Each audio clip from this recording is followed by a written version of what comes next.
बिस्मिल्लाहिर्रहमानिर्रहीम। अस्सलामुअलैकुम वरहमतुल्लाहि वबरकातुहू।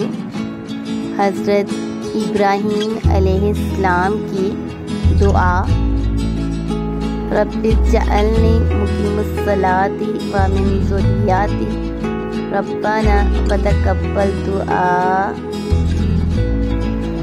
ए मेरे रब, मुझे नमाज कायम करने वाला बना और मेरी औलाद को भी।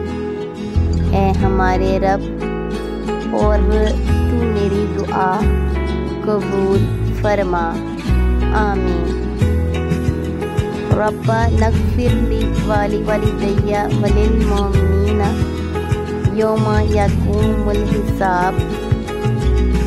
ए हमारे रब, मुझे और मेरे वालिदैन को, सब ईमान वालों को उस दिन बख्श देना जिस दिन हिसाब कायम होगा।